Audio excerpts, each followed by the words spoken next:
Welcome back to What She Said Sports, everybody. Okay, so got a good show planned for you. A lot of activity happening as it relates to Colorado Buffaloes, Russell Wilson, Lamar Jackson, the Baltimore Ravens, um, and Shedeur Sanders.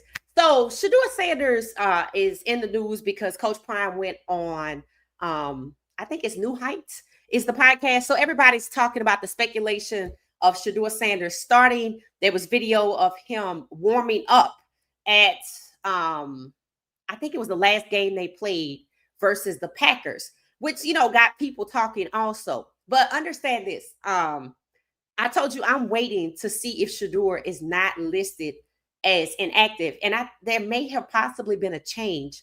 They said he was listed as emergency QB in case something happens to Flacco or Dylan, but I don't think he was actually on the inactive list. And that's what I was looking for. So I don't know who they play this week, but people seeing Shedeur warming up ahead of the game. We might see it again this week. So stay tuned for that. I kind of believe what Coach Prime is saying. I know Coach Prime is connected, right? So, when he says he predicts, Shedeur is probably going to get a start this season and he can probably figure out where it is. I think he's right. And Philly comes to mind. Now, remember, they're going to play Baltimore twice. So I think the Baltimore game or the Philly game are the games that they might actually throw Shedeur in. So stay tuned for that. But also let me know in the comments, which week do you predict that Shedeur Sanders would start? Let me know what week. I'm thinking Philly, Baltimore. I think they're gonna play Philly. But for sure, I think by the second time we get to Baltimore, let's see right fast. Let me see. Cleveland schedule. Let's see. And when I put Cleveland schedule up, what comes up is the Guardians immediately. All right. So it looks like, okay. The Browns are going to take on the Lions coming up this week. Okay. Let me make sure that that's right. Yep. They're going to take on the Lions Sunday. That's going to be a good game because you saw what happened against Baltimore. So that's going to be very, very interesting. Then they have the Vikings who have Carson Wentz in, and the Steelers. That's going to be a damn interesting game. They could throw Shedeur in against the Steelers too, but I personally think it's going to be the second time they play Baltimore. I'm trying to see when that is. Okay, they play the Ravens again in November. So if they play the Ravens in November, I'm going to go with November is when I think we'll see Shedeur because they'll be on the backside of the season. And I don't think I see Philly again. So I guess it can't be Philly because they're not on here again. I'm going to go with Baltimore. The second time they play Baltimore in November, don't know what week that is when I think we'll see Shedeur Sanders. The last game they play of the season is in January against the Bengals. I don't think they'll put him in there. Then they have the Steelers and the Bills. So I think I'm going with November against the Ravens. That's the team I'm going with. Why? Because that's the team that Shedeur Sanders decided, he didn't want to be a backup behind Lamar Jackson. That should be a tougher game. And the first time they played Baltimore in 2023, they put DTR in. Now, they didn't put Shedeur in. He was actually listed inactive for that game. So pay attention to Shedeur's status to see if it's inactive or if it just says QB3. That's a change because he was definitely inactive before the Packers game. So let me know, and let me know which week or which game you think they'll put Shedeur in. Coach Prime said he had a prediction. He had a hunch. Mine, I'm going to go with Baltimore in November. All right. So if you saw the thumbnail, you notice I had Shedeur on there, Lamar Jackson, and Russell Wilson. Let's get to Russell Wilson before we get to Lamar Jackson. So Russell Wilson was benched. And y'all know that I'm keeping tabs on the 16 of 32. And I just posted on X that without Russell Wilson, that's now -1. So it's back down to 15 of 32. And I don't know if y'all know, but Jackson Dart is next up. I think they're going to start him. Some people were saying they should go ahead and start Jameis Winston. And I was like, no. See, when you drafted in the first round, you're expected to make an impact in year one. And in addition to that, with all of the disparagement of Shedeur Sanders by the New York Giants, hey, put your guy in there, right? Remember in the draft when Pittsburgh at 21 passed on Shedeur, the next action was the Giants traded up to get Dart. Like they was just waiting to see what Pittsburgh was going to do as if they didn't know, right? So I say, no. Dart should be out there anyway. He's a first round pick, right? And true enough, drafting him later in the first round, maybe you don't expect so much for him. But honestly, Lamar Jackson was number 32 in the first round. And did he or did he not start? Yes, he started. He started his first year and won the unanimous MVP. So no need to hide Dart behind Russell. Go ahead on and let him play. That's exactly what I think should happen. Because what should not happen is just like in Cleveland in 2023, Russell Wilson expected to get to 5-2 or whatever, amass a winning record and hand it over to Dart to close out the season. You believe in him so much. You believe in Dart so much. Put him out there. Put him out there. And remember, this is the regular season. Now, there's a little propping up that could happen, but not like in the regular season. And if they truly believed in Dart as a true first-round pick, true impactful first-year QB, he should have been out there. And they play the Chargers next, then they on to the Broncos. So they got a tough road ahead. So best wishes to Jackson Dart. But I have no problem with them benching Russell Wilson. Why? Because I would have more of a problem with Russell Wilson getting a winning record. And by the time he gets a game 8, 9, or 10, they yank him out before he's the starter, breaking the record, giving the Giants their first black starting quarterback. So no, go ahead. Go ahead and put your guy in, because look at who you disparaged to get him in the first round. So best wishes to Jackson Dart. Russell Wilson, sit back and kick up your heels. They only gave you a 1-year contract anyway, which means they truly didn't believe in you. And I knew this was going to happen anyway. I said it when the Giants came out and said, after they drafted Dart, they said, oh, Russell Wilson is going to be our quarterback. And I said, yeah, okay. He's going to be our starter. I said, we're going to see how long that lasts. And they're 0-3.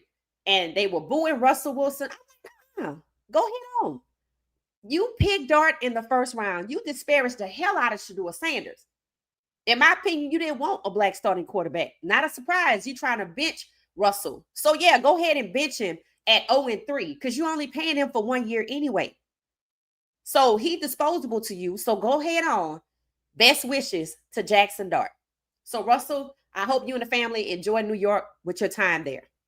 So, that's what it means to me. All right. So, moving on to Lamar Jackson. Okay. So, early this morning, I was up and I tweeted. I said, Lamar Jackson was sacked 7 times. 7 times versus the Detroit Lions. Let that sink in. The 3 times, Lamar Jackson earned that 3rd MVP. And I did check. It took Tom Brady 11 seasons to get 3 MVPs. Lamar Jackson is on, I think, 6. He's in season 8. So it took him 7 seasons to earn 3 MVPs, which is what Tom Brady had. And I said, they don't want Lamar Jackson to get that because he got it fast. It took the GOAT, Tom Brady, 11 seasons. And Lamar doing it in pretty much half the time. So what does that make Lamar Jackson? So all day today, people have been putting out his stats, how he's the best quarterback in the NFL. But they're on pace to go 6-11. And I said, who can Lamar Jackson trust? Let's be honest. When you look at the Detroit Lions game, and you know Lamar Jackson was sacked 7 times, that's a problem. And then 2, when you look at his main targets, Mark Andrews for wide receiver and Derrick Henry for running back, who can he trust? He don't have to trust his legs. But Lamar Jackson is at a time in his career where they're working on his pocket presence. You know, the same thing they didn't want Shedeur for. They're working on his pocket presence. And I told y'all they're working on Josh Allen for him to become a pocket passer. So at a time where they don't want Lamar Jackson to use his legs as much as he has previously. He has to rely on two targets that are unreliable and Derrick Henry. Some people jokingly, or maybe not jokingly, want Derrick Henry investigated for point shaving because they're like, how in 3 games have you had a fumble in each of the games? And then he had 50 rushing yards.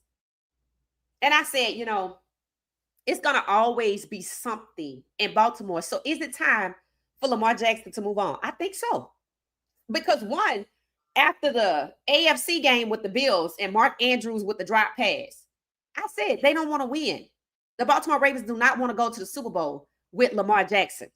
People are saying maybe it's really Harbaugh's time to go, the coaching. I'm like, okay, I agree with that because it was coaching that decided that even though Baltimore went out and got all of the weapons and Derrick Henry, Isaiah Likely, and everybody else that they went and got last year at critical times after Andrews had already had poor performance, coaching decided to make Andrews the target in the game. And you remember what happened. And now, headed into week 4, after week 3 with Baltimore and Detroit, Andrews was the main target. I shook my head. I said, Lamar Jackson can't use his legs because they want him to focus on his pocket presence. He gets sacked 7 times, which is the most out of anybody in week 3. The second person was sacked 5 times. There were several quarterbacks sacked 5 times. Lamar was 7. Jordan Love was 5. No surprise there. They played the Browns. Then it was Bo Nix. And then it was Geno Smith, who people are saying is trash. And then it was Drake May. So Jordan Love, Bo Nix, and Geno Smith and Drake May was sacked 5 times. 3 times MVP. He earned the 3rd one, whether they stole it from him or not. He earned it. And already headed back to another one. Is leading a team that is failing around him. First, it was the drop passes against the Bills. That was last season to end the season. Then they go back. They go back to play the Bills in the starter. And Derrick Henry gets the ball, stripped from him, a fumble. And then it happens again versus another tougher opponent, the Lions. Again, the Ravens are losing because of Lamar Jackson. He's still the best quarterback, but his team, the defense, giving up 40 points, 30 points. So you got the defense is problematic, coaching is problematic. People want to blame the defensive coordinator. I blame the head coach from last year and this year. That's 4. Sacked 7 times. Protection is a problem. That's 5. And then your main targets are unreliable. Mark Andrews and Derrick Henry. So basically, you just out there by yourself. Like, that's a lot to ask, right? And in 2023, there was conversations of a trade. Now, I read it 2 ways. I read that Lamar Jackson requested a fully guaranteed contract in the amount of about $230 million, similar to Deshaun Watson. And NFL was like, no. And when it came time to free agency, just like 32 teams passed on Shedeur, and free agency, 32 teams passed on Lamar Jackson, and people called it out as collusion. So at the time, you had the 2-time MVP or the 1-time MVP, and nobody wanted him. And that was in March of 2023. Later on that season, Lamar Jackson, I think he was the 2-time MVP by that point, and they still didn't want him. And to me, they're stacking the deck against him in Baltimore. I said it after the Andrews drop and the way coaching responded and the executives. You know what they said after Andrews' poor performance? Now, mind you, Young Hoku just got released from his team for poor performance at critical times. But not in Baltimore. Derrick Henry's still there, but a player with the Jets got released for a fumble at a critical time, but not Mark Andrews, and now not Derrick Henry. His top 2 targets are unreliable. So why not rotate? Why not rotate to 26 Ali or 43, whoever the hell that is, right? Why not rotate? Why in every game when it gets critical or you keep going back to Derrick Henry who keep doing the same thing, having the ball stripped? You know what's going to happen for the rest of the season, right? Teams know he's a lick. They know how he carried the ball high. He carries the ball high. and they get right to him and they strip the ball. Some people say that's not his fault. So I said, okay, I watched Saquon Barkley highlights. It don't happen to him. I watched some other people's highlights. It don't happen to them. You see, it could, but it doesn't. It's only happening to the team that Lamar Jackson is on. And instead of just having Mark Andrews be unreliable, now Derrick Henry is unreliable. Then he's sacked 7 times. Then the defense gives up 30 or 40 points. That's coaching. Harbaugh got to go. It's time to clean house and rebuild around Lamar Jackson. And this time, when you bring in a star running back, when the game is critical, you don't go to your 14-year veteran and Mark Andrews, who was already having a bad game. See, that's the problem in Baltimore. They say Lamar Jackson can't win the big games. He can. The rest of them cannot. This man is leading a team with multiple units around him failing. And he's still the best. So that means it's time, in my opinion, either Lamar got to go or Harbaugh and everybody else got to go. But if the owner and the GM is still there, it ain't going to matter, because that's exactly the problem in Atlanta. So let me know your thoughts if you think it's time for Lamar Jackson to move on. Because, again, sacked 7 times, your main targets, Andrews and Henry, unreliable. Defense giving up 30 to 40 points. Not using the best reliable players at critical times. And did I say sacked 7 times? All right. So that's where we are on Lamar Jackson. So when you look at this list, you can see right here how things are changing. I went around and I looked at the standings, and I think Spencer Rattler, the Saints were at the bottom, the Giants at the bottom. Pat Mahomes wasn't too far from it. And who is this? Oh, Michael Penix Jr., you know what's going on in Atlanta. Lamar Jackson sacked 7 times. Kyler Murray somewhere in the middle of the pack. Justin Fields and Jordan Love. They say he was going to the Super Bowl. I think they say Green Bay going because they don't want Jalen Hurts to go back. Y'all know Jaden Daniels is out, knee injury. Y'all know what happened to Jalen Hurts, got blindsided. Geno Smith, we talked about that. And Dak Prescott, you already know. And then CJ Stroud, you already know. Cam Ward might be getting a little better. I watched that game. Cam doing everything he can. Cam is like Lamar. It's working and then it's not, right? So then you got Caleb, who had a good game against Dallas, thankfully, and then Bryce Young. You can look at this list, and all of these guys, for the most part, every last one of them got something going on. It's just not, normal for them. When you look at the stars that they are and the positions they're in, including Pat Mahomes, they're not there. So Russell, we're not going to X him out. We're just going to put benched on this list. So it takes it from 16 back to 15. So they might as well go and push Shedeur out there. Because then he'll be 16. They might as well just go and put him out there and win a few games. You know what I'm saying? And to be strategic. Well, I mean, it's only 15 of them now. So let's just go ahead on and push Shedeur out there for a few games. It won't mean he's the starter. He'll just be the starter for a few games. If you smart, that's what you'll do. But, it's not looking good for these guys. I'm telling you, there's nobody on here. I think maybe Hurts. And y'all saw, I don't think they were supposed to win that game. Against the Rams, I don't think they were supposed to win that game.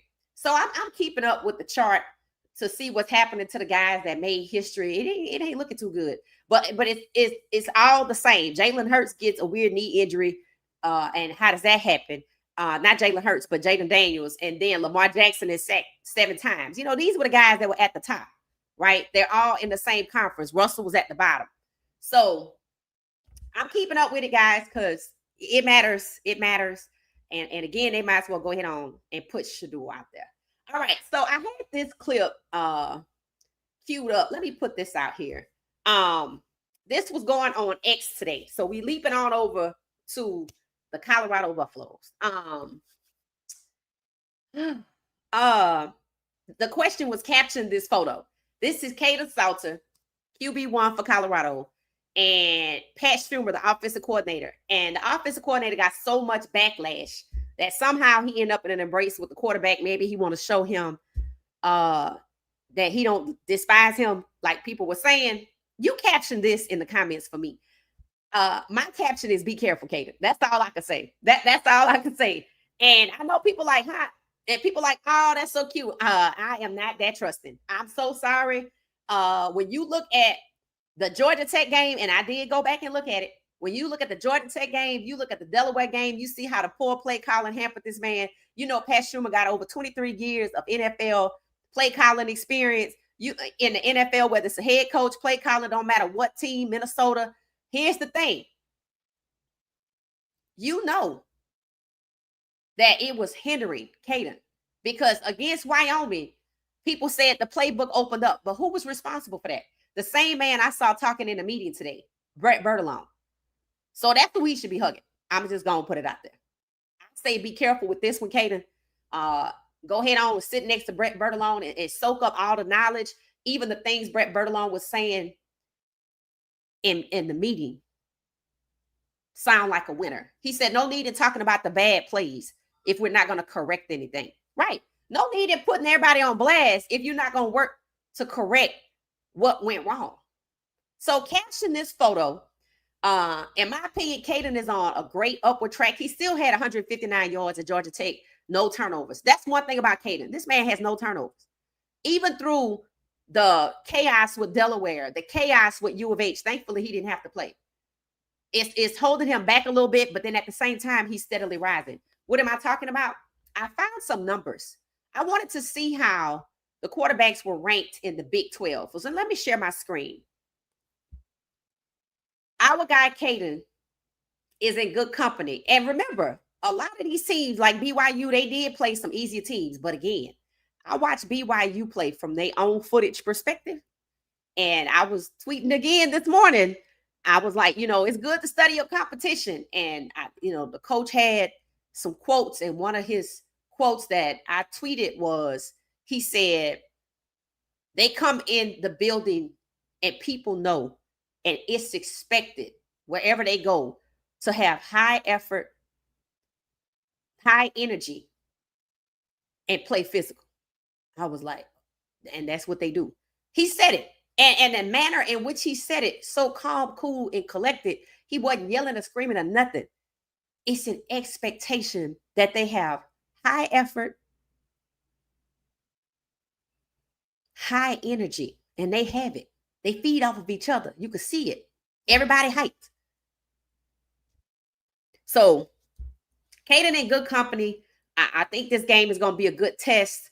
Again, let me share my screen so y'all can see what these numbers look like again for the Big 12. And again, Caden was expected to be the leading QB rusher for the Big 12. But as you can see, he was slowed down a bit by Georgia Tech not playing in U of H and Delaware. So, and even though he had no turnovers, it still it held him down a little bit. And I kind of hate that. All right. So don't forget, caption the photo that you see right here on the screen. Some people say, I say be careful. Go hug Brett Bertolone because I think he was the difference maker. And that says a lot, right? That if we had to get somebody else up there, and it still wasn't the best play calling, but it was noticeably different. All right, here we go.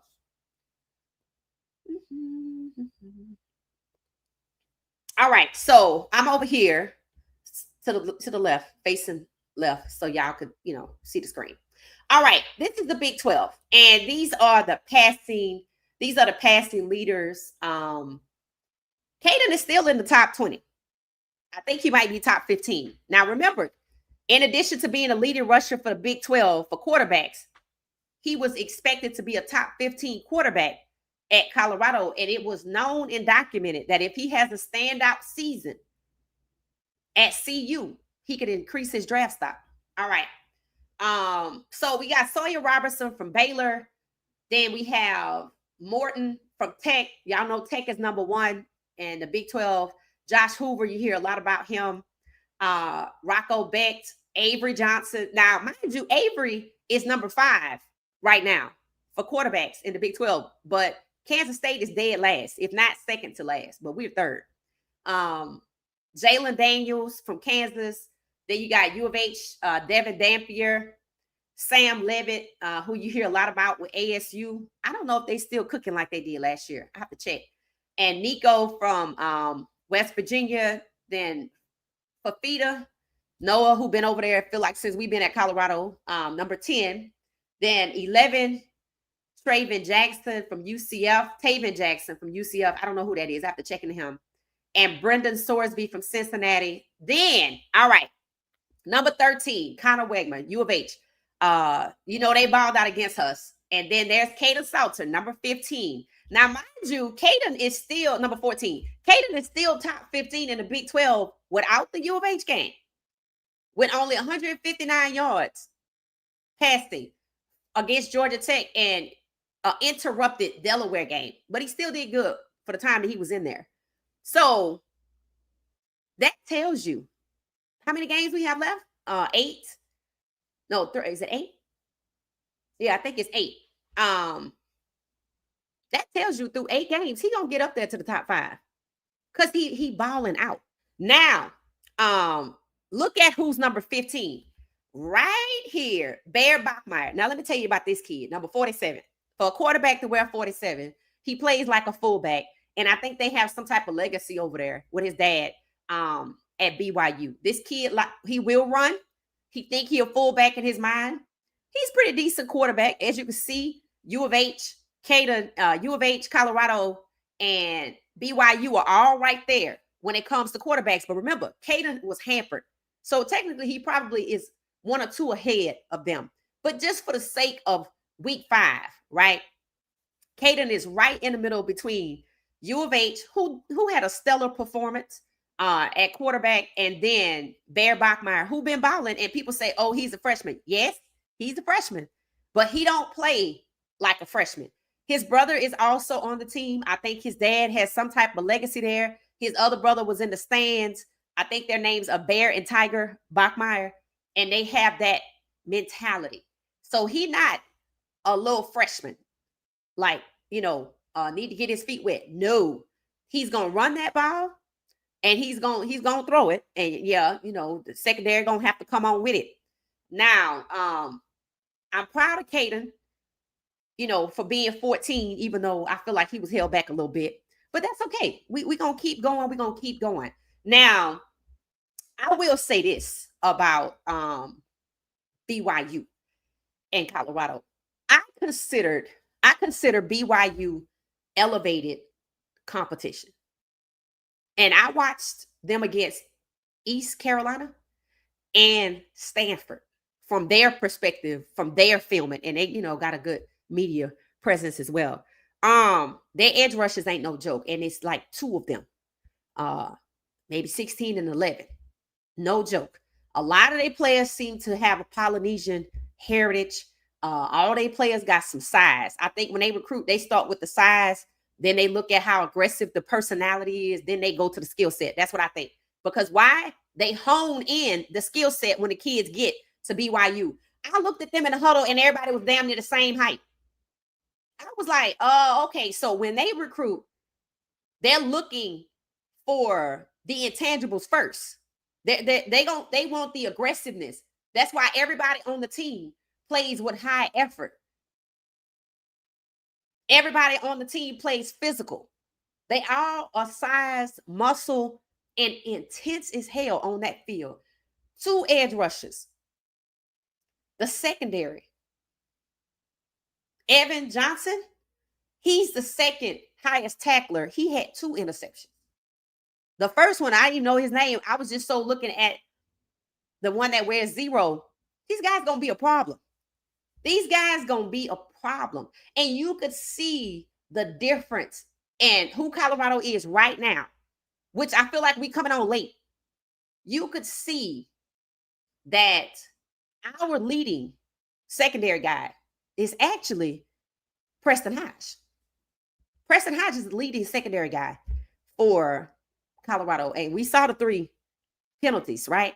So in addition for their brand, in addition to their expectation, they don't have to call for high effort, high energy, and physical play. The coach said it very calmly. That's what we're known for whenever we show up. And that's what they give. That's the expectation because that's what they give.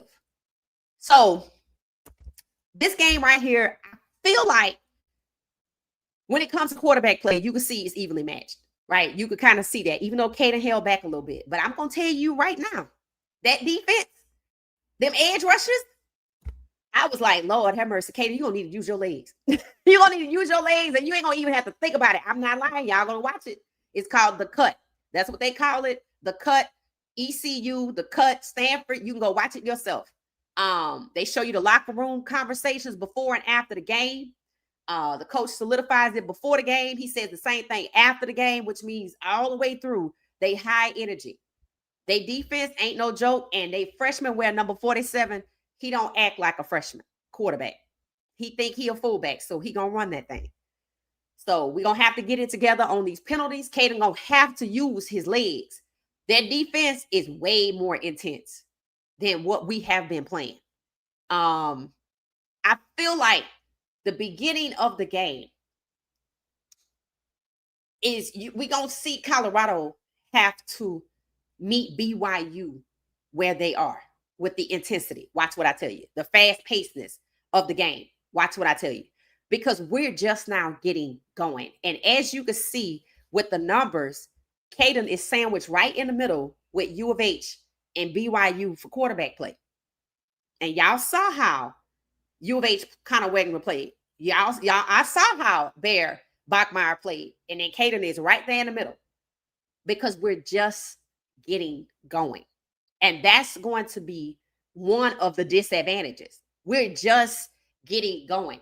What happened in the Wyoming game should have at least been the second, third, or fourth quarter of the Georgia Tech game. All 4 quarters of Wyoming. No, I'm going to take that back. The second half of Wyoming should have been the second, third, and fourth quarters to Georgia Tech because quarter 1 for Georgia Tech was damn good.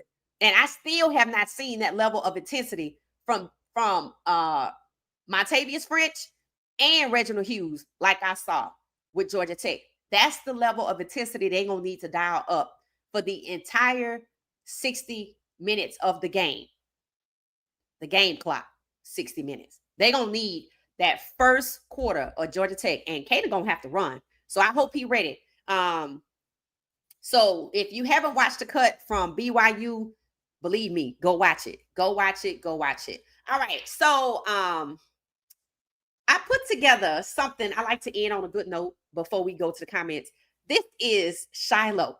Shiloh, in the middle of one of his videos or somewhere, he was in town.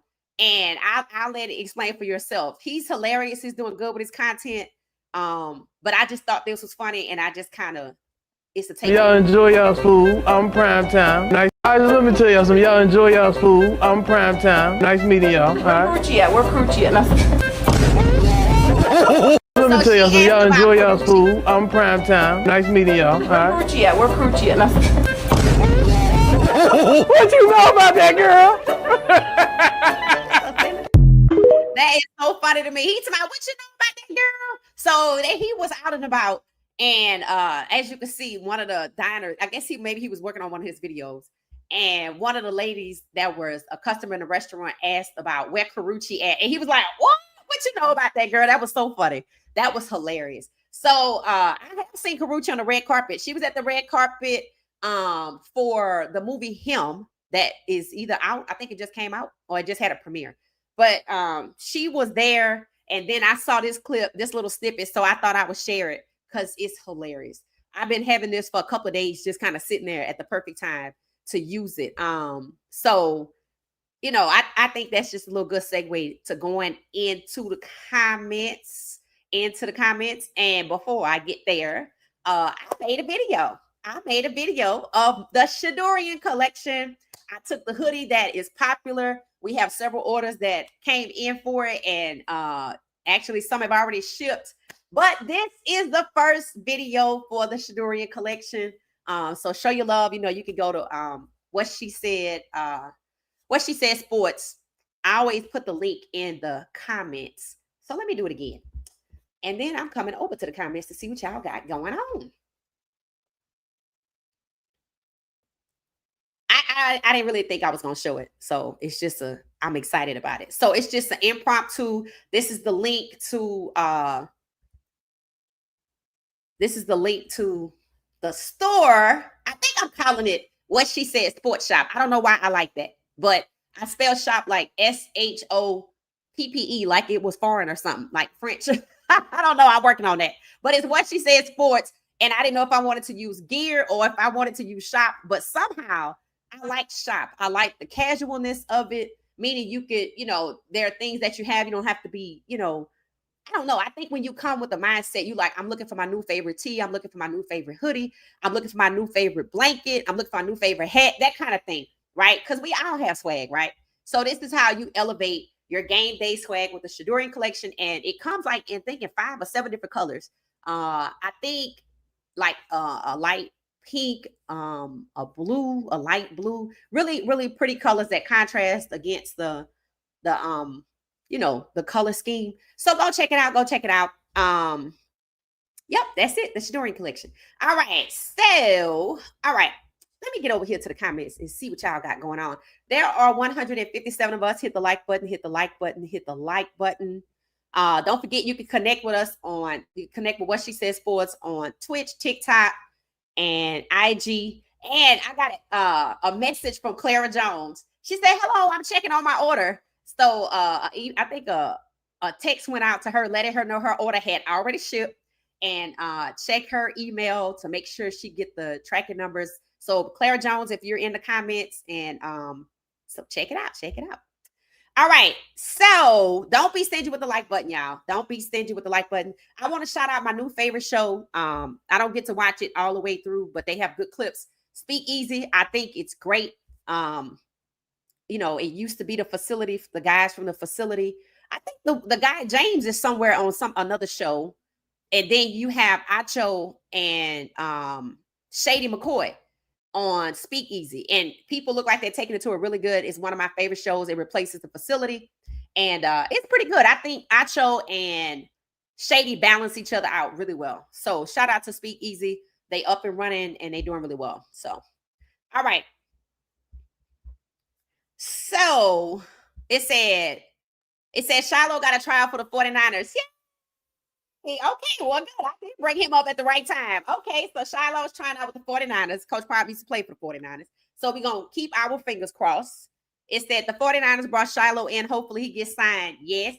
Peace and blessings, What She Said, fam. All right. So I hope y'all heard that. Titus is letting us know that Shiloh got signed with the 40. Oh, no, he's trying out, right? You said he's trying out with the 49ers. So fingers crossed, blessings up.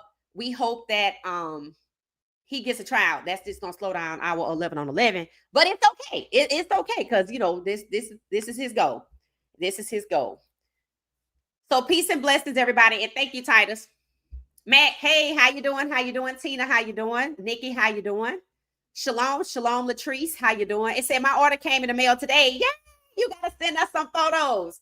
So Nikki, Charlotte, got her order today, and she's gonna have to email me some photos. Just send us some of your modeling pics so we can share it with the community. If you don't want to put your face in it, you can come from jawline down. If you want to come from collarbone down, that's fine. If you want to put your face in it, we're happy to share it with the community. All right, y'all. So we on the move here. We on the move, right? Anytime you start to scale and add on, sometimes, I just got to make sure nothing suffers. So that's what I've been working on. So thank you for everybody that's already placed your orders. And Nikki got hers today. Awesome. Lily, how you doing? How you doing? Amber, how you doing? Amber, I wonder if you're the same Amber. We got an order for Amber out of Dallas. Is that you? So your order's in progress. I can't wait till you get yours. And I'm definitely going to want some pictures. So I think you should have got an email too. All right. So the link is in the comments. Check out the store, What She Said Sports. I think if you just kind of type it up, it just comes right up.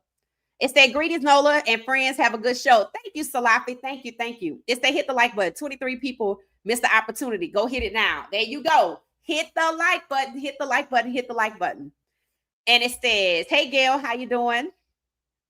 It says week 9. Okay, so Roger thinks Shedeur gonna get in there in week 9. Week 9 for Cleveland is what? Let's see, week 9, Cleveland Browns. Let's see what we got. Who is that? Week 9 is the chart. Who is week 9? Because they showing me. I'm gonna put 2025. Hold on one second. They showing me the charges from last year. Let's see. Week 9 is a bye week. Oh, you think he gonna get in on the bye week? You gonna have to tell us what you got going on there. Are you trying to be funny? Let us know. Let us know. Let us know. That's hilarious. Roger, you gonna have to let us know because it said week 9 is a bye week. Let me know. It said Browns not playing Philly. Yeah, so it definitely ain't gonna be Philly. It said now that Russell Wilson is not going to play, do you feel this opens the door for Shedeur? Yes, I think it could. I think with them micromanaging the historic 16-32, seeing how aggressive and sinister they were in the draft, with it currently being at 15 with Russell Wilson being benched. Yes, it does. That's exactly what it does. And maybe Coach Prime kind of knows that. Not that he's banking on Russell Wilson's failures or anything. And personally, I don't even consider it a failure. I really don't. Because the New York Giants went through a lot to disparage Shedeur, right? To get Dart. That's really what it was about, right? That's why the prank from Ole Miss, the GM's daughter went to Ole Miss. She thanking Jackson Dart, writing him a heartfelt, penfelt letter. You know, all of that Ole Miss connection with the Mannings, Archie Manning, Eli Manning. It's not a coincidence that it runs through the Giants. It's not a coincidence that Pat Schumer worked there. Again, be careful, right? So, yes, I think it opens the door. I think now with them trying to make sure there's not 17 with Russ at 16, Jaden Daniels is also injured. So, depending on how long he out, that's 14. You see? So, yes, to answer your question, I think it does open the door for them to let him play in a game before Jaden Daniels comes back, before Russell Wilson possibly come back. Understand, Russell Wilson don't even have to come back because they could go to Jameis Winston. So to answer your question, yes, he could get in here now between whoever they playing next week. Let's see. I'm going to tell you right now. And maybe that's how Coach Prime was predicted too. But then again, I know Coach Prime knows people. So let's see. So does anybody know how long Jaden Daniels is supposed to be out? So they have the Lions next, then the Vikings. So anywhere he could play with the Lions, that's a tough one. The Vikings, a tough one. With Russ out for sure. And with Russ and Jaden Daniels, he could play the Lions, the Vikings, the the Steelers, and then the Dolphins. Now, he could play against the Dolphins, and they could be an audition. The Dolphins is October 19th. He could play against the Dolphins if Jaden Daniels is still out. And even if Jaden Daniels is back, Russell Wilson has the numbers down back to 15. So, yeah, the next 4 games, he could play at any one. And that's why I said pay attention to his status. If he's not listed inactive, he going to pop up. Especially now that the numbers are back to 14 with Jaden injured and 15 even if Jaden comes back. So pay attention to what's going on there. So to answer your question, yes. And it's a shame, but that's really what it is. Let's just be honest. It gives 17-32 more credence if you see him pop up with the numbers starting to go backwards. It said probably close to Thanksgiving. Okay, Lily. Versus the Titans. Okay, you think they would let him play against his friend? Okay, all right. Joyce, say hello. How you doing? Lily say, I can see where you're going with this. Yep, November 9th. Somebody else said November 9th. Who did they play on November 9th? November 9th is... Okay, it's not a bye week. The Jets. Okay, so y'all think they will put him in against either Justin Fields or Tyrod Taylor? I can see it. Because, again, the Dolphins, if that's week 1, 2, 3, 4, 5, 6. That's 6 games from now. Okay. Anybody with Russell out, because that's 15. Anybody with another injury like Jada Daniels, that's 14. So yeah, he gonna pop up. Pay attention to his status. Pay attention to he ends up on the inactive list. It said Vikings in New England because they need a big draw in Europe. Okay. They'll be in Europe for those games. The Vikings game is in New England. That's interesting. That's interesting. Carson Wentz is the quarterback for that game, isn't he? Let me see. How long is JJ McCarthy supposed to be out? Very interesting. Very, very interesting. Let me share this with y'all so y'all can see what I'm looking at. So y'all can see where I'm going with this too. But yeah, it's unfortunate that, we have to think like this, but this is how they think. Understand this is how they're thinking. And y'all tell me, what does it do if Shedeur gets in the next 6 games? There's something else that it does because it's considered safe for them, right? So what else does it cure for Shedeur to pop in at one of these games? What does it cure? Put it in the comments. Let's see. Share my screen.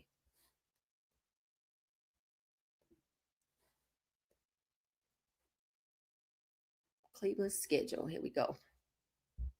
All right. Let's see if y'all can see it. Hold on one second.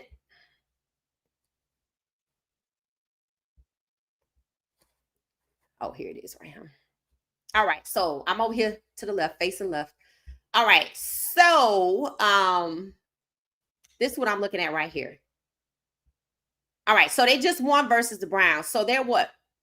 1-2. Y'all know that they have the same record as the Baltimore Ravens. I was like, oh, that's just sad, bro. I was like, that's just sad. Here it is right here. 1-2, the Ravens and the Browns.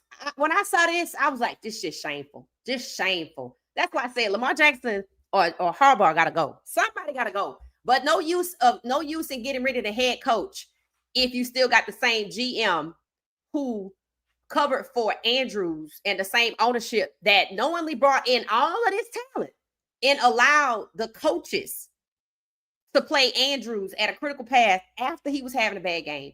And they keep putting Derrick Henry in at a critical pass and he keep fumbling the ball. Like, what you going to do for the next game? So if that's the ownership mentality, if that's the GM mentality, culture starts at the top, just like Cleveland. This is the same thing in Atlanta. They're talking about they got rid of the wide receiver coach. I'm like, it don't matter if the owner is still over there. The owner brought in Kirk Cousins and started all of that chaos last year. And then they said the OC calling 8,000 bubble screens. Where do you think that come from? Doesn't that sound familiar? Doesn't it sound familiar?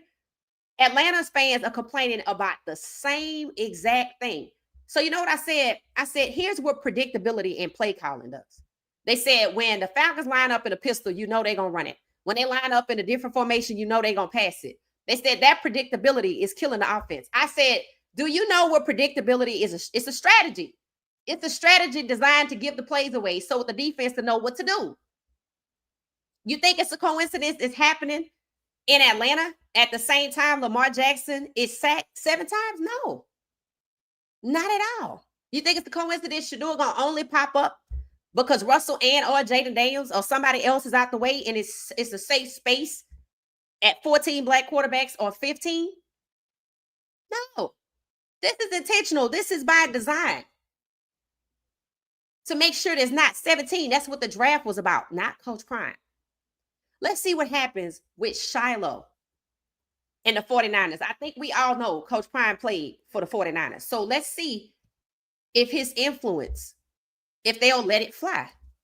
Because why did I say they have Shedeur on the bench in addition to 17-32, Shiloh out the league, and Coach Prime was a scapegoat? Their legacy. I don't believe the NFL wants the Sanders legacy to shine. I feel like the NFL is beckoning and protecting and upholding the Manning legacy. That's why you have the Manning brothers calling some of the games. That's why you see Peyton Manning in all of these commercials along with Josh Allen.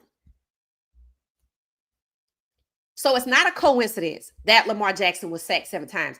It's not a coincidence that Lamar Jackson has the same record as the Cleveland Browns, who technically should be 0-3. But Jordan Love got sacked 5 times. We already know what excessive sacks does to a quarterback. We know what it does to the game. It causes a 3 and out. So, again, the Ravens having the same record as the Browns, and Lamar Jackson still being the best quarterback in the NFL tells you it ain't on Lamar Jackson. So, that's what it is. Let's see if I can get back to the games. All right. So, yeah, he can play any one of these games. He can play the Lions, but they're going to be like, nah, that's too obvious. Yeah, I could see the Vikings because they're going out of the country. Yes, I could see that. Definitely could see the Steelers against Aaron Rodgers because they probably think he'll fail. But to me, they probably wouldn't put him in because they like, what if he show up Aaron Rodgers? Right. See, no, not the Steelers. The Vikings, yes, because J.J. McCarthy's out. So it wouldn't be Shedeur against J.J. McCarthy. It'd be Shedeur against Carson Wentz. So that's a safe one. That's a safe one, and it's out of the country. So, yeah. The Dolphins, yep, I can see it. I can see it, and I think it will be an audition for Shedeur. So I'm going to go with the Vikings, the Dolphins. Sure, the Jets, why not? And that's against Tyrod Taylor. Yeah. When you look at the 2 teams the NFL tried to put him on, it was Philly and Baltimore. 2 black quarterbacks, 2 black star quarterbacks, which meant Shedeur would never get an opportunity. So, yes. And then the Ravens. So, again, as long as it's 14 or 15, it's safe for him to get on out here and ball out. And unfortunately, that's seemed to be how they think it. So let's see what game they choose. It said, yep, I picked the Vikings in London too. That would be legendary. All right. It said he gonna start on Sunday against the Detroit Lions. Okay, Kiel. Kiel say he think he gonna play against the Lions. Let's see. Let me think. Yeah, that's a tough one. We just saw what happened in Baltimore. I told y'all the media couldn't stop talking about Armand St. Brown. Is that his name? I was like, okay, I get it. He good, but why are we only talking about one person? So, okay. Kiel said Sunday. Okay. It's the tough one. So, anything to make him look bad. As a Giants fan, we are tired. This is the coach's last hurrah, or he's going to get fired. So, yes, to hitch his wagon to Jackson, or he's going to be out the door. Well, all right, we're going to see how that work out. Because, again, they didn't want Shedeur. Matter of fact, I saw a quote that said, after that interview that they backed away from, saying Shedeur messed it up or whatever, it's a quote saying the Giants have no interest in Shedeur after that interview. Now, remember, I had the little post with all of the Sharpie colors, and it said, the worst interview I've ever seen. That was supposed to be an anonymous assistant coach. Again, I told y'all, that likely came right out of the New York Giants organization. So Jackson Dart should have started from day one. I believe Shedeur will play in London. Okay, a lot of votes for London. Kiel said the truth is they didn't want a black star quarterback, but they're going to get what they want on Sunday. The Chargers defense is number 9 in the league, and they got some dogs. Yeah, the Chargers, actually, when you look at the standings, I think they were at the top. Let's see right here. I was looking at this morning. I said, oh, okay. So let me share this. Make sure y'all can see it. Let me share this. All right. So these are the standings, just so y'all can kind of know who's where, what have you. This is what? The AFC? Okay. So the Bills are first, then the Patriots. So that's really Josh Allen and Drake May. Then you have Tyrod Taylor and Tua at the bottom. They both are 0-3. AFC West, you see the Chargers. So this is who is it? The Giants are getting ready to play. They're 3-0. And the Giants are 0-3. Now, some people said put Jameis Winston in. I said, when people call for the QB3 to play in front of QB2 in New York, that tells you all of that bullcorn they were talking in Cleveland. Shedeur's QB3, he can't play in front of QB2. Dylan was just that bull jump. Because some people trying to get Winston in front of Dart. I'm like, y'all did too much to not want Shedeur. Put Dart out there. He should have been out there. I'm in favor of it. So Kiel, yep, they play the Chargers. That's going to be a game to interest. I want to see how they maneuver. And personally, I think the coach knows. I don't think he wants to put Dart out there because his job is on the line, like Kiel said. But since you decided to disparage the hell out of Shedeur and defame him and discriminate against him, go on, put Dart out there, and best wishes to you. So, yep, the Chargers are undefeated. Then we have, so you got Herbert, Geno Smith, Bo Nix, and Pat Mahomes. Pat Mahomes, they are 1-2. You see they at the bottom? You see they at the bottom. People saying Geno Smith is trash, but I don't hear nobody saying Bo Nix is trash. How the hell is it that the Raiders are in front of the Broncos? They got the same record, but Bo Nix is not trash, but Geno Smith is. Anyway, anyway, the AFC North, we got the Bengals. Let me make sure y'all can see me. Okay, the Bengals. Let me take this off the screen. So you got Burrows is out. Joe Burrow is out. They got Browning, Jake Browning or somebody like that. Of course, you got Aaron Rodgers. Then you got Lamar Jackson. Then you have the Browns. Again, to see the Ravens at the bottom with the Browns 1-2 and everything that's happening to Lamar Jackson, the team failing around him, I do not think it's a coincidence.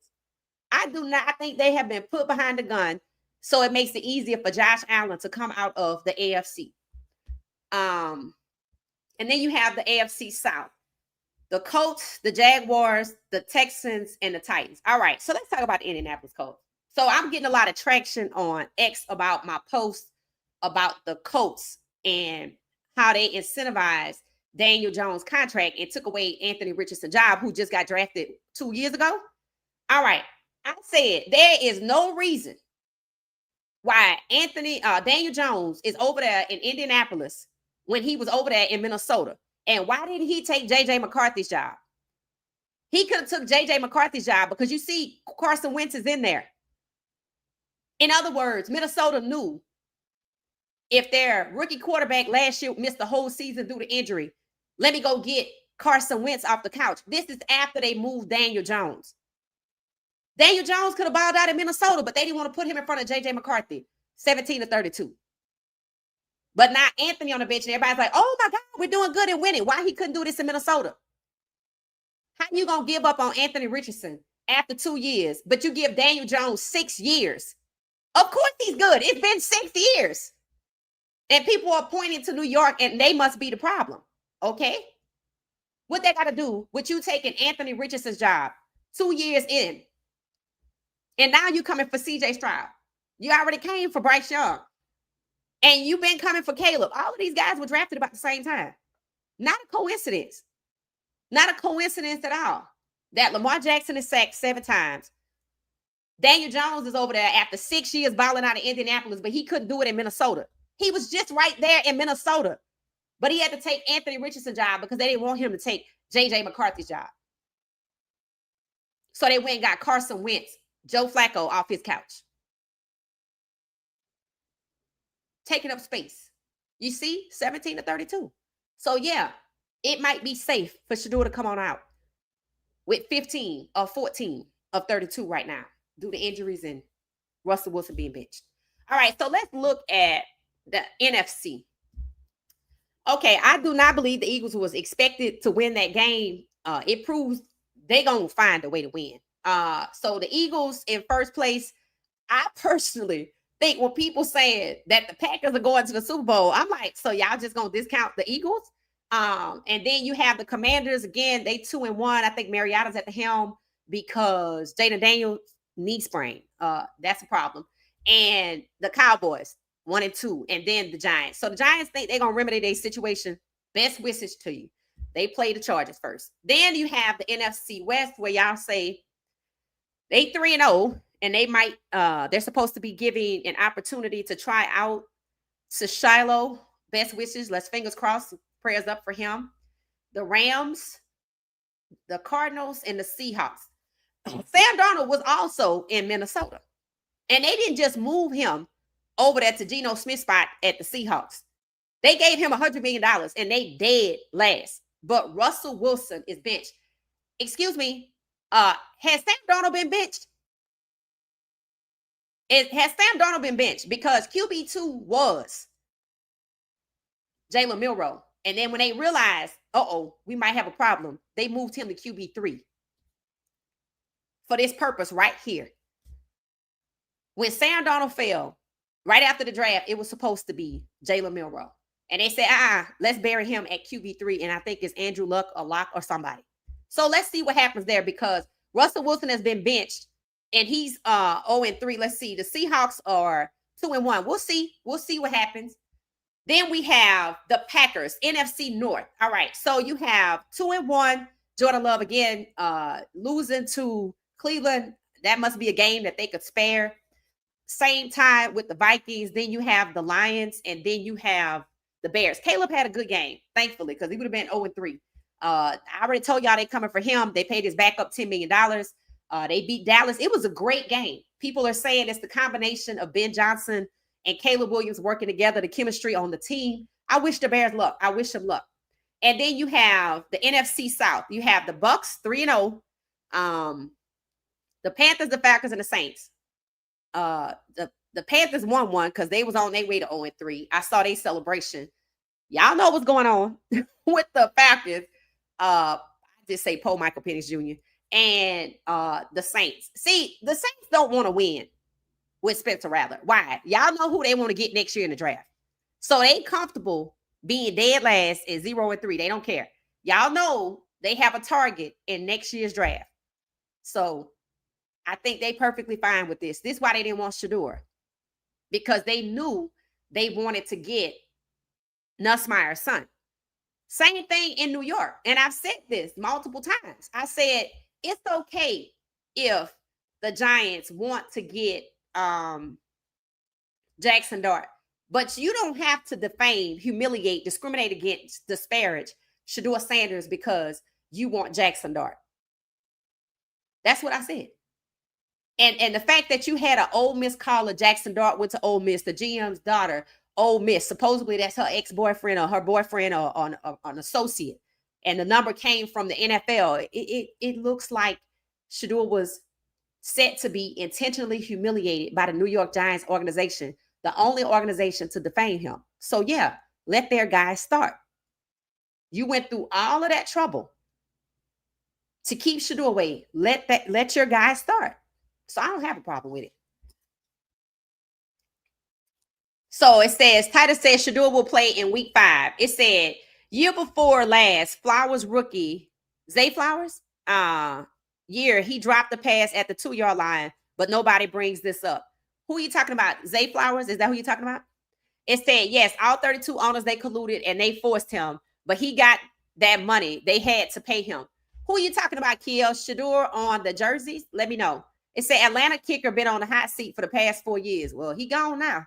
And it's funny that the guy that they replaced him with, Romo, missed all his kicks. I was like, oh. And see, Atlanta's just not their kicker problem. You know, when you have fans complaining about predictable play calling, when you have fans complaining about 8,000 bubble screens, you know what time it is. You know what time it is. The Falcons lit up like a Christmas tree in week 2. And was on their path to do well, even though I felt like Michael Penix Jr. was still held back just a little bit in week 2. Now, they just blew it all up in week 3. So, is there a chance that they're going to get it right? Do they want to get it right? I've said it. The Ravens don't want to win and get to the Super Bowl with Lamar Jackson. The Falcons don't want to win with Michael Penix Jr. And they already put Kirk Cousins in the game. But when Flacco was playing miserably through 3 7/8 quarters, did they put in Dylan Gabriel? No. 17-32. These teams have to want to win with these quarterbacks. If I'm doing everything to stop 17-32, is it not plausible to believe that I'm doing something, strategic play calling, predictable play calling, to make sure that the 16 don't get to the top of their divisions? Because if you're paying attention, most of them at the bottom or second to the bottom, except for maybe Hurts and Jordan Love. But he just lost to the Browns, so I don't know what's going to happen there. So, again, predictability in play calling is also a strategy. It said, I think people expect more out of DH pressure on him. Derrick Henry. So you think that's what it is? You think they expected too much? Some people say it's his age. How long has he? I know he played for the Titans first, right? Is this why the Titans let him go? Remember, he was a free agent. They decided not to re-sign him, and people were talking about what's happening in Baltimore. Is he maybe on his last leg? That's what they were also saying. It said all claims Shedeur is scheduled to play in London against the Vikings. Oh, AI. Okay. AI also said that Shedeur Sanders will be a future MVP for the Minnesota Vikings. I still have that. I still have that post somewhere. I said AI be on it. They're like, and you know why? Because they're going by the numbers. They're going by the stats. In other words, AI is saying Shedeur should be playing. Shedeur should be playing in London for the Vikings. Not that only he has star power and appeal for the game. He the best quarterback that they have. People been talking about how Shedeur been balling out in practice, warming up before the games, how he's looking good, with the scout team, how he's looking good on the field warming up. It's coming. I think he know it's coming too. And Coach Prime said Coach Prime, he know things. He know people say things. Remember before the draft, what did Coach Prime say? Let me go on vacation ahead of the bull jump. So he knew something. And then y'all said Shedeur was talking about the dream he had on his podcast, right? So, another reason that in London they could take Shedeur on the road show is right here. There you go. Number 5, top selling jersey. I take this out the country. People want to see it. Yeah, it could happen. I just know there's only 15 black quarterbacks right now, 14 with Jada Daniels injured. So I know it's a safe space for them to try to, it's a safe point where they don't go over they 17-32, which they desperately trying to stop. So yeah, AI. Yep. AI be looking at things. They, looking at the stats. It say he like his cerebral now. Oh, you think that's what it is? Pat needs to be fired. Don't trust it. That's what I say too. It say I'm not buying it either. Pat, no, we watching. Right. Because why? All of the backlash. Maybe he didn't think he would get that kind of backlash. See, Cleveland don't expect it either, but they getting it over there too. All of the backlash. That's why I say don't trust it. I would trust it because I said it. This young man, and I looked, he still sits next to Pat Schumer. And I was like, well, maybe, the power of forgiveness, the power, of God to change people's hearts. That's Coach Prime be on that. And there's nothing wrong with that. Maybe that's what it is. And some was like, don't trust it. Don't trust it. Because he sits next to him. He sat next to him all from the beginning, right? Spring ball, fall camp, whatever they be having and doing. He been sitting next to him in every meeting they've been having. Ponder too. And he discounted both of them and wanted to put a sophomore in style. So let's hope and pray. This means God touched Pat Schumer's heart for the better because he was clearly on that wickedness with the cerebral, and I like the way Style plays quarterback. And exactly what have you been looking at? So I don't trust it, but let's hope God touched his heart. And keep that playbook open. And the fact that they have in the meetings, Brett Bertelon sitting first row, second row, and talking in the meetings, that's real good. That means he's gonna stay positioned right there. It said because Flacco got lucky in Detroit is good. Okay, all right, okay. It said, I agree. Don't let that hug fool you. Stay out. Yeah. It said, did Pat close his eyes in the hug? Interested. Somebody said he did on X. I don't know. It don't sit right with me. It said, it don't sit right with me. Coach Brett was on his AZZ lights thing. Say Pat looked agitated on live TV. Yeah, Brett Bertelon seems to be that dude. And it wouldn't surprise me. If things turn around because of Bertelon and somebody get him next year, don't be surprised. That's who the OC should be right now. I don't need no sharing. And I don't know why we worried about people's feelings. Because Schumer was not worried about Juju's feelings. He wasn't worried about Coach Prime feelings. He wasn't worried about Caden feelings. He wasn't worried about Ponder feelings and Colton Allen either. Because why couldn't it be him? He's at least a junior. You see, it had to be stopped. That's a problem because Colton Allen is a junior. You're going to sit down a quarterback with potential in the NFL and the Big 12 for a guy that's a sophomore that's ineligible, that don't even have aspirations, and you don't put in Colton Allen? You don't call for Juju or Ponder? You don't advocate for Ponder? No. He was calling bubble screens just like the Atlanta Falcons OC, and that's who they need to fire. They taking an OC out the booth in Atlanta for what? He can call bubble screens from the field. See, they don't want to address the real problem in Atlanta, but they're going to get to it eventually. I just feel sorry for Michael Penix Jr. in my heart, to be honest, because he really just out there trying to play. 17-32, Michael Penix Jr. 17-32. It said they know how to fake it. Yeah. Picture caption. What? Okay, Roger, you're gonna have to tell us what it says now. It's Italian. You're gonna have to tell us what it says. It say, hey everybody, hey Gracie, welcome back. It's that question. How much input do you think Brett Berlon had on the offensive scheme? About 75%. 75%. Yep. 75%. And I think that change helped Caden to be more comfortable. See, I have said to y'all, Caden trying to get to where Shedeur already is.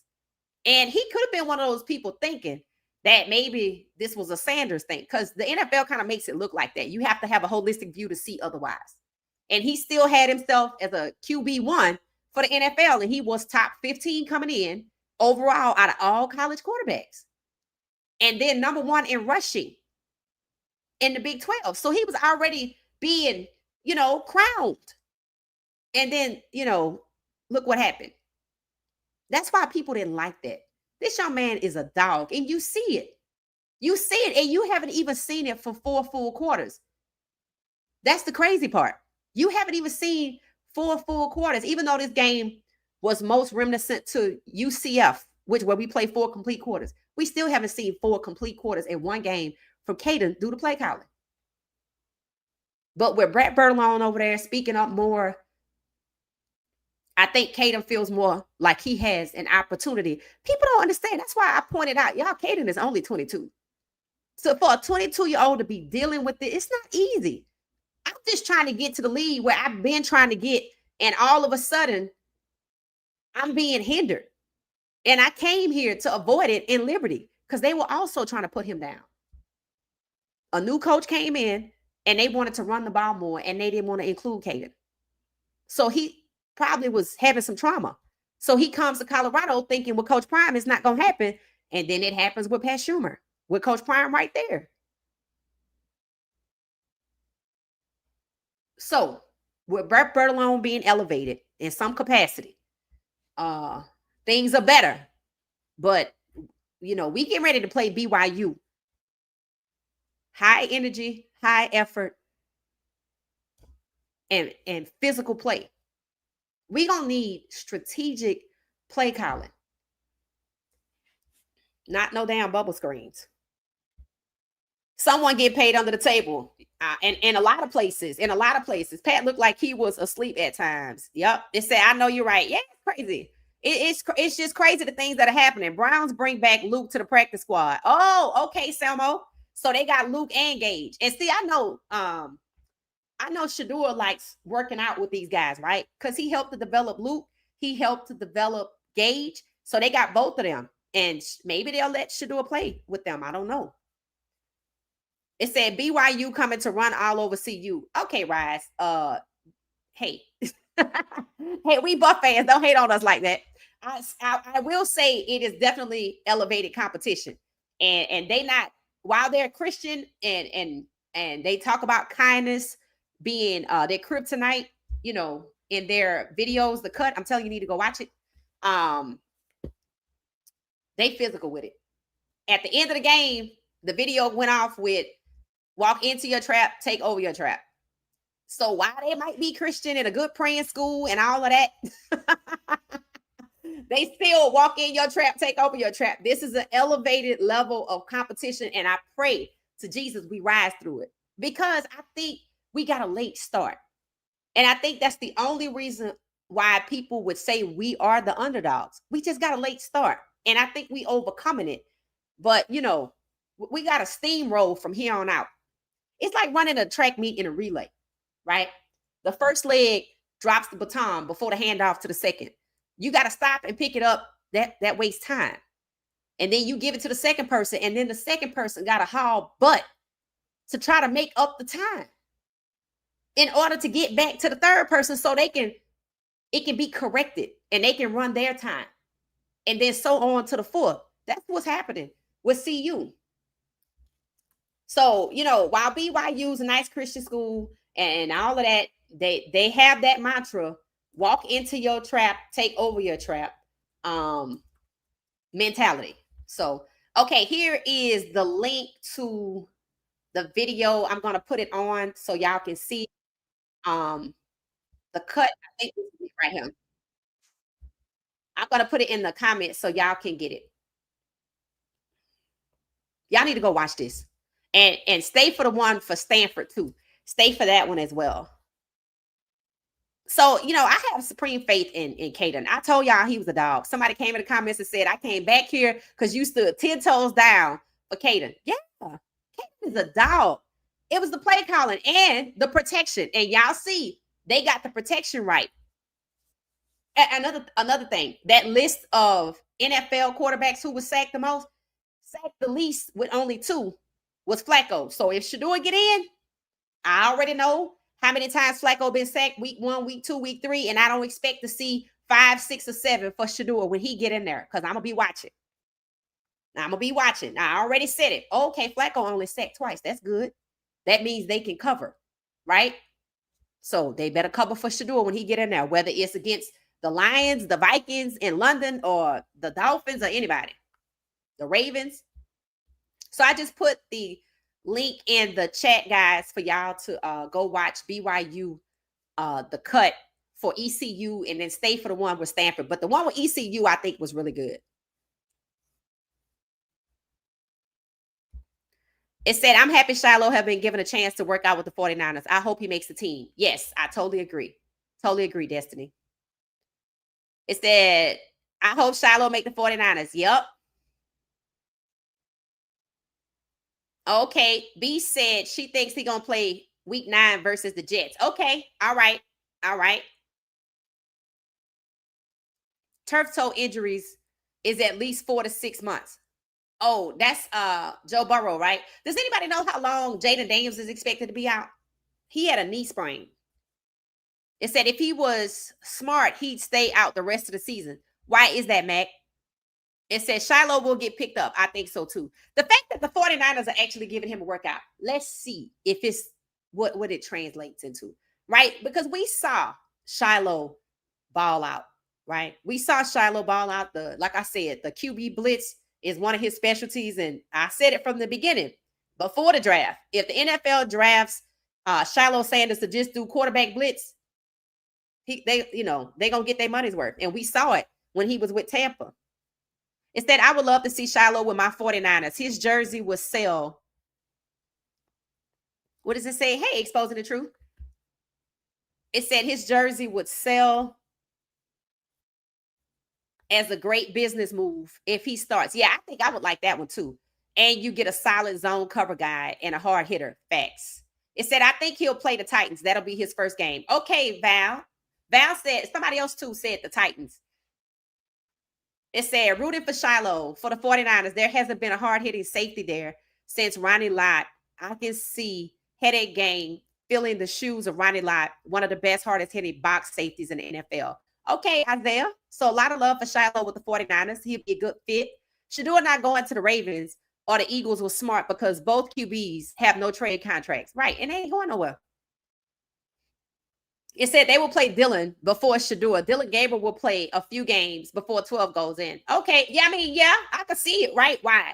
Because they've been on this time that is, Shedeur can't ever get in front of Dylan. That's how you know Dylan was a wedge. But over here in New York, put Jameis Winston in. Now that y'all done benched Russell Wilson. I'm like, wait. So we can skip line. We can skip the line. So that's just really Cleveland with that. You see? it's going to be very interesting to see what happens with that Giants game. I don't know if I want to hear about it or if I want to watch it. I might want to watch it. It said, what's up, chat? Sis watching the Aces whip the fever. Oh, okay. What's the score, Isaiah? 21-point lead in the fourth quarter with 2 minutes left. Congratulations to Asia Wilson on winning MVP 4 more than any woman playing basketball. Facts. Hit the like button. What she said, sports is entertaining, sis. Be laying down the law. Facts. Thank y'all. It says, sis can't wait till Dart play. He will embarrass the hell out of the Giants. That's why I think they trying to put Jameis Winston in. I said, so you're going to put in your QB3 over your QB2, but Shedeur can't get in over Dylan. Okay. Hell, they using Jameis Winston for likes and clicks over there. They got him on shopping tours, buying jerseys. You know, he liked that kind of thing. And I'm okay with it because he's making the best of the situation. They had a beautiful video. I said I was going to share it. Where he and his family were like at the top of the Empire State Building or something like that. The Empire. Yeah, the top of the Empire statue with the song New York with Alicia Keys and Jay-Z. I saved it. I'll be saving this stuff. I have a lot of stuff queued up. We'll get to it. But then he's doing a shopping tour for throwback jerseys. So they using him in that kind of capacity because, you know, he's QB3. So let's see what happens versus the Chargers. It said Pat Schumer looks so fake in that picture. It said, I think Shedeur Sanders will start versus the Jets. Why y'all think the Jets? What is it about the Jets that y'all make y'all think he gonna start? I don't know if Justin Fields will be back, but I know Tyrod Taylor's in. So Justin could hang back a little bit. Give Tyrod his opportunity. I want to see Shedeur Sanders versus Cam Ward on 12-7. Okay. All right. Cam looked like he getting it together. He looked like, well, not him. He got a few overthrown balls. They said they had an O-line to protect him, but when you look at the game, I don't watch them as often. I'd have to study it, which means watch multiple games, look for the same pattern. So while I feel like they're getting better, it's still some kinks over there. And I don't know what it is. So I can't speak on that. But I do wish, Cam will. So y'all want to see Cam versus Shedeur. Okay. It said a caption, Kaden saying, I know it was you, Fredo. You broke my heart. That's so crazy. RD say, I love this channel. She's so real and unapologetic. Yeah. I mean, yeah, it's just, you think this is good. You be on X. I just thought out the middle of blue. So, Daniel Jones can get an opportunity after 6 years, but Caleb got to go. So I say, and people like it because it's true. It's true. And for the people scratching their head and hearts broken in Atlanta, talking about, they fired this person and they fired that person, and it's the bubble screens. I try to give them some comfort, and I keep posting this right here. And I just say, the Falcons do not want to win with Michael Penix Jr., just like the Ravens do not want to go to the Super Bowl with Lamar Jackson. Just like the NFL does not want Jalen Hurts to get back to the Super Bowl. And hopefully they catch on. I try to give them some comfort. People still looking at this like it's on the up and up. No. If you can say the OC is calling 8,000 bubble screens and all that the team is willing to offer after firing the wide receiver coach and somebody else is to take the OC from the booth to the field, that ought to tell you that that's from ownership. And they know he calling bubble screens.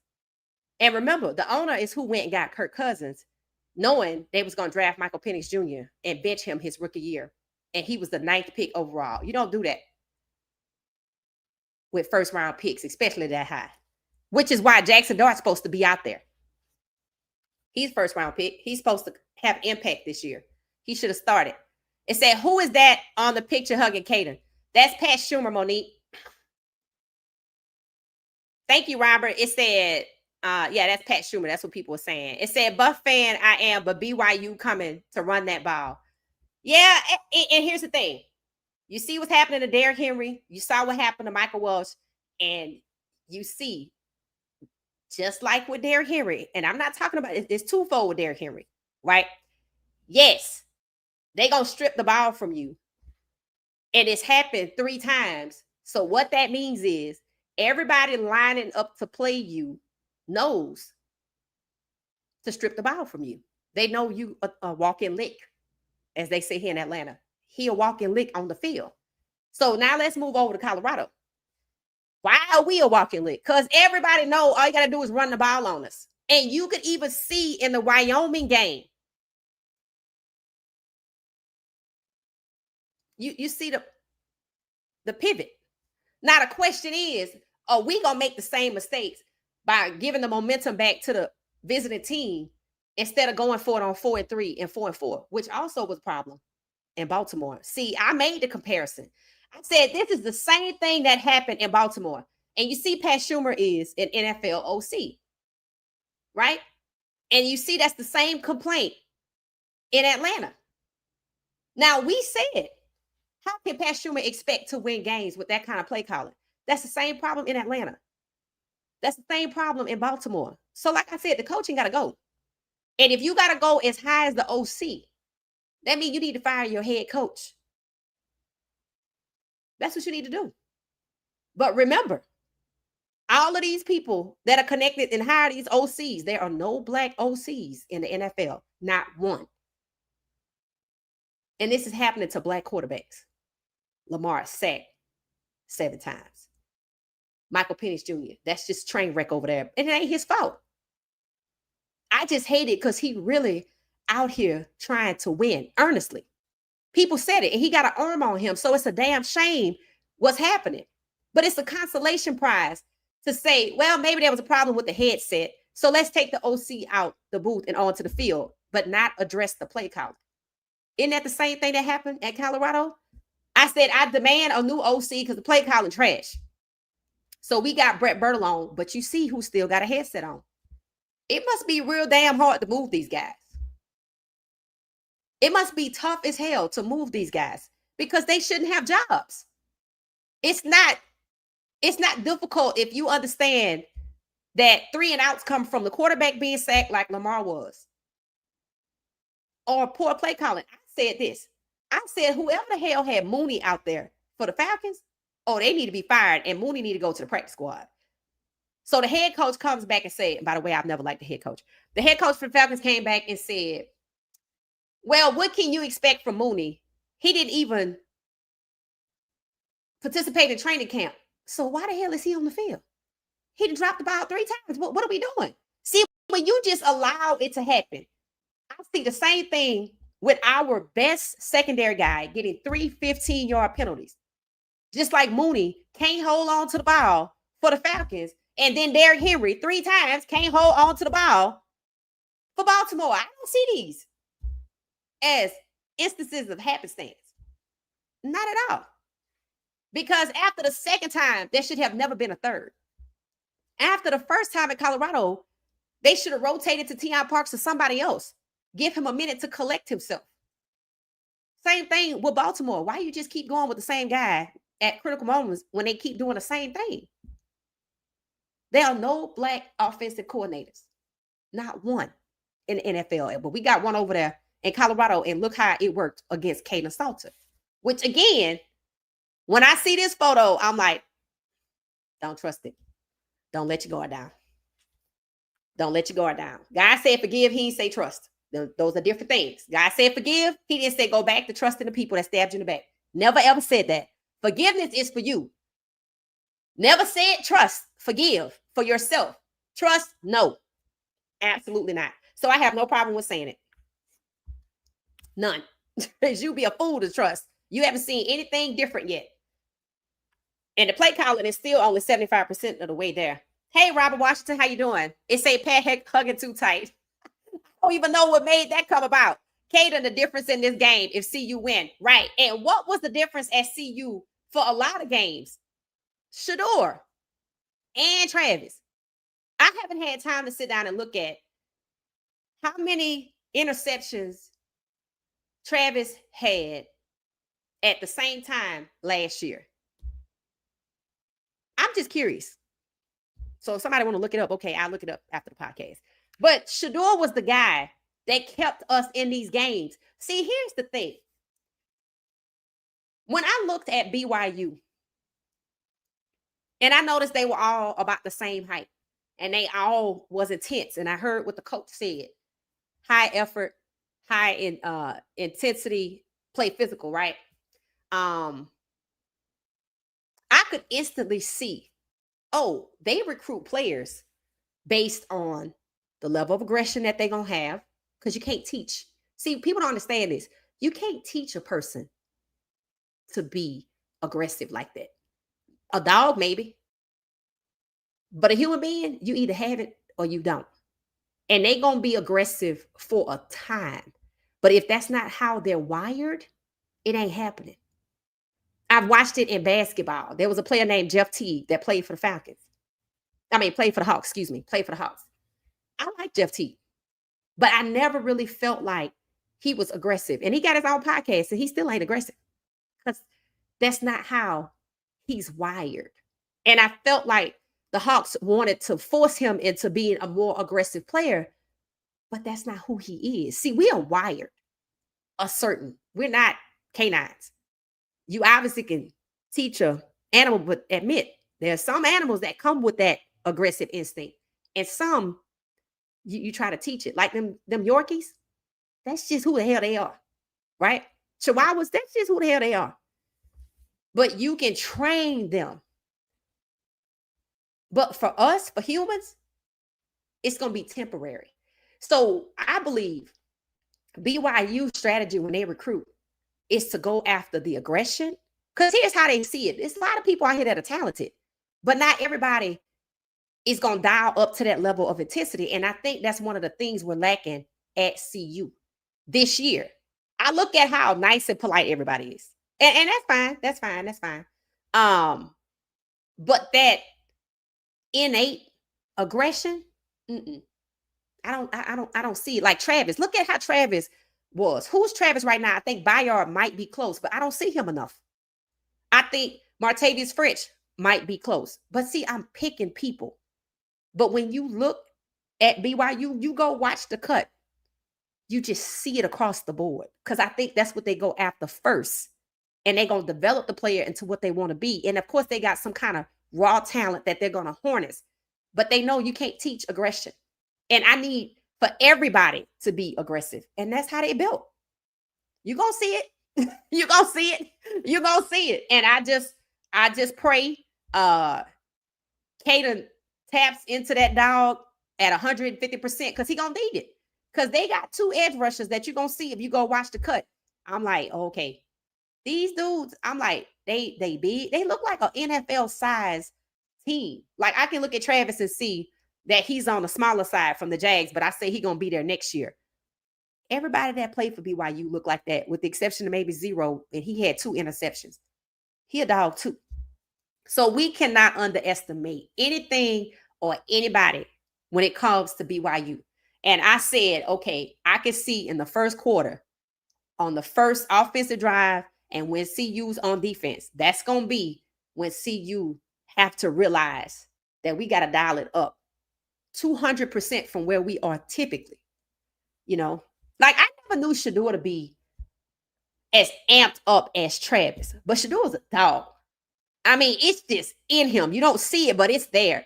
I think that is who Caden is as well. Now, I can vouch for Caden's skill set, but I can't vouch for his personality. I don't know him like that.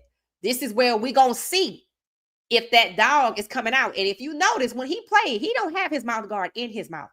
He chomping down on it from the side. So I think he got it in him, and this is where we're going to see it, because you're going to need it. And on offense, they all going to have to be dialed up for all 60 minutes. Like Taufik Bayard, Martavius French, and Amari McNeil. Everybody is going to have that dog on the outside. You're going to have to see it.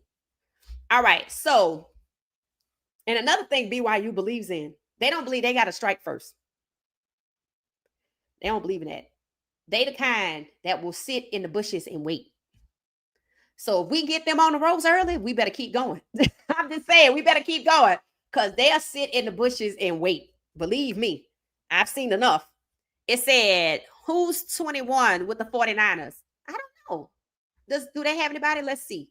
Number 21 with the 49ers. Let's see. Who wears number 21 The 49ers.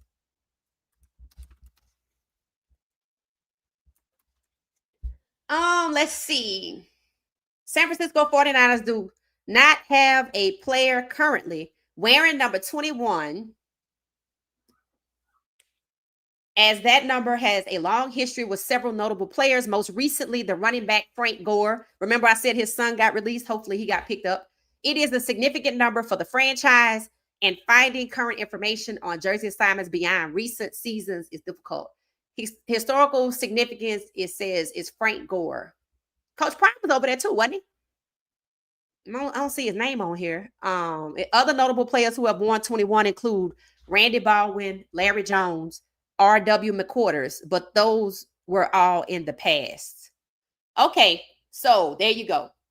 Did Coach Prime wear 21 with the 49ers? I'm asking because I don't know. It said we need to push Salters and Sincere Brown. Facts. And you know what? So we don't just have Gibson that's a speedster. We got Sincere Brown too. I'm going to just go ahead on and say it. At least one play, I need to see both of them lined up because they're not going to know which one to go after. And they both hella fast. And I watched the interview with Sincere Brown, and Darius was asking him, how did he get his speed? And he was like, I just think it's a natural gift if you see my legs. And you know what I was thinking, since he said he feel like he's getting faster, I said, I wonder if all of that conditioning with Coach Swayze has something to do with him kicking into overdrive. Because he said it. He said, it's nothing that he focuses on. And with him getting faster, I'm like, because I remember they said Mata, his range was extended, and he said he owed it all to Coach Swayze. And I heard Coach Prime talk about the leaders and the dogs. It is the kickers. It's Mata and Graves. Is it Greaves? The guy, mate, the new mate. They are the leader and dogs going into this game. So I need Coach Prime to get them their patches. Also says a lot. All right. So the leaders and dogs seem to be back. It said we can skip a line. Yeah, we got to be skipping a line here in New York, but Shedeur can't do it. I'm watching the Giants game. Okay, Val. We might watch that one. I got to see what time it come on. It said The Godfather is my favorite movie. Oh, okay. That's a good one to watch before a game. Oh, Lord.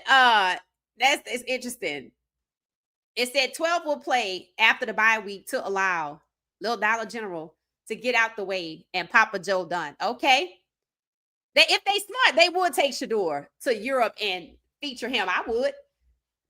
That's business though. They're not handling business over there. I like Papa Joe. You're talking about Flacco. That's hilarious. A pizza came to mind, but okay.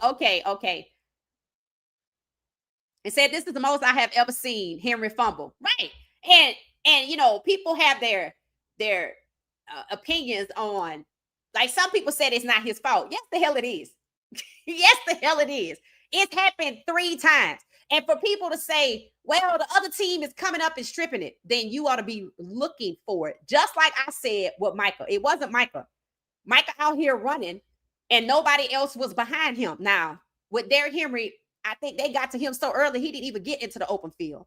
What did I say needs to happen when Micah is out there running with this ball?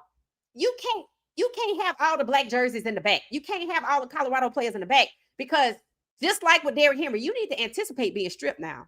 Micah gonna need to anticipate being stripped, and Colorado need to anticipate running alongside or trying to block against the opposing team, because they gonna try to strip that ball. If they don't see any Colorado jerseys around Micah, they gonna get him. Right? They gonna get him. That's just what it is. And the same thing for Derrick Henry. You ought to be able to anticipate it, and so should the coaches. And after the second one, there should have never been a third opportunity. Henry acting weird lately. That's not like him. Every game a fumble, right?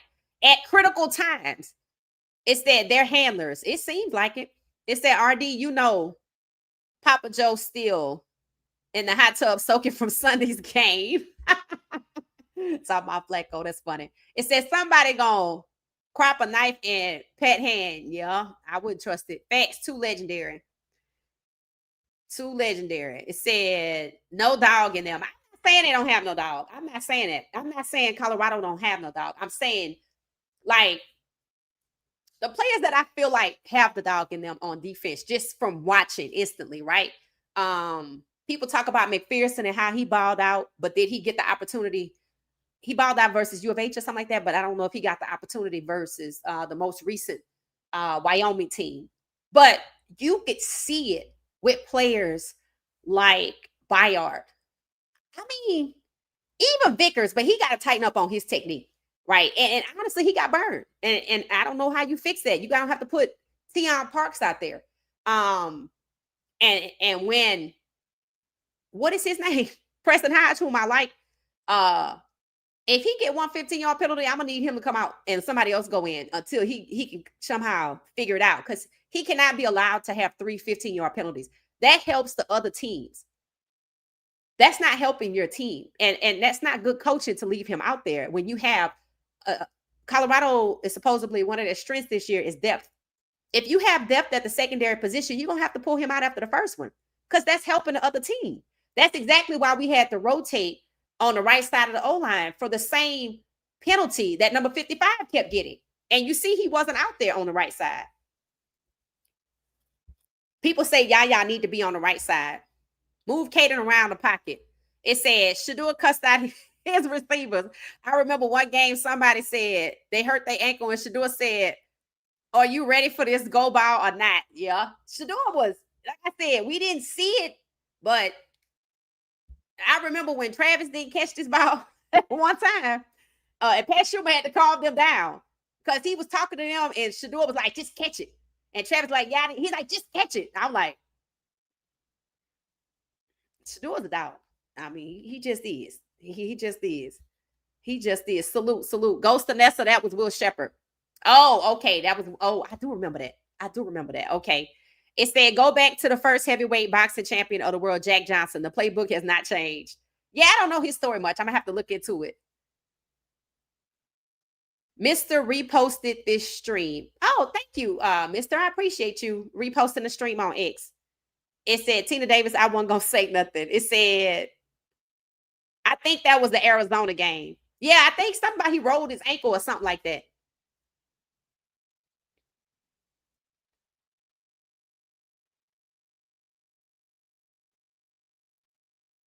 A few of them have it. You know, here's what I'm saying. When you recruit, you can't just look at the skill set. You got to look at the aggression of the person. Now, obviously, you don't want nobody be out here getting in trouble with the law. We're not saying that. But there was always a thing where I felt like the Houston teams always tried to play it safe with their players. They wanted skill, but they wanted kittens. They didn't want lions, right? I've always said that. That's just how some of the Houston franchises operate. And to a certain extent, I think Atlanta is the same way. Now that I think about it, you can't do that.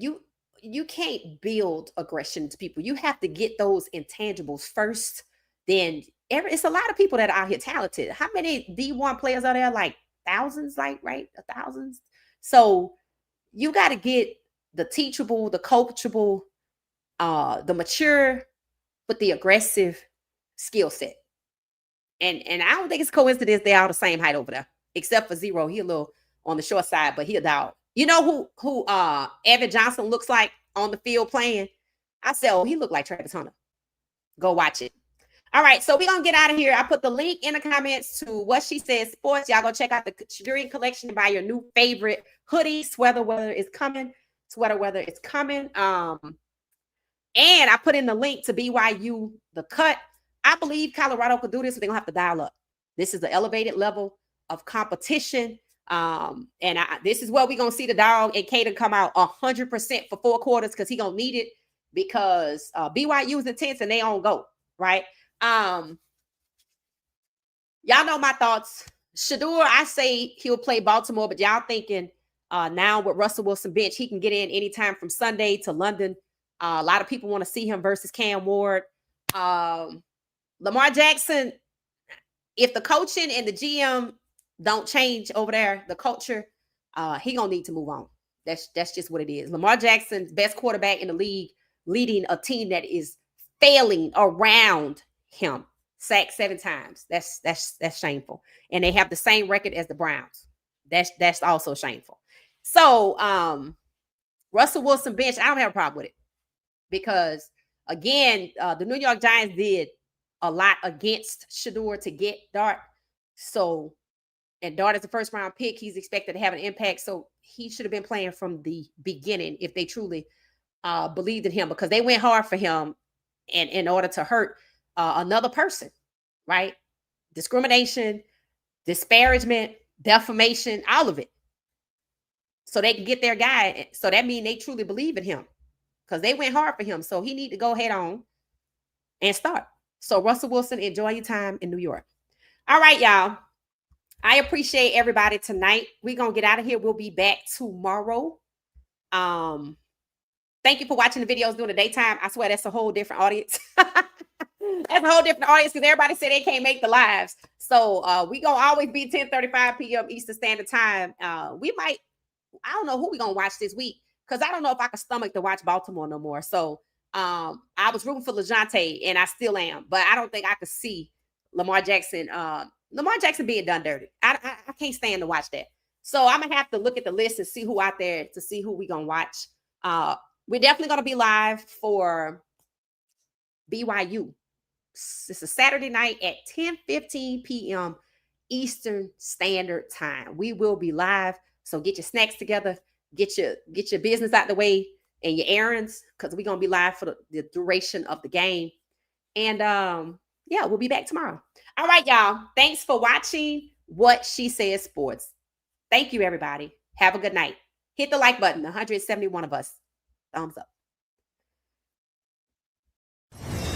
Thank you for watching What She Said Sports. Be sure to join our daily live stream and listen up to What She Said Sports on the go on Spotify.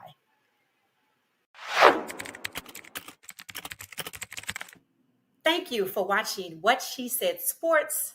Stay for another video.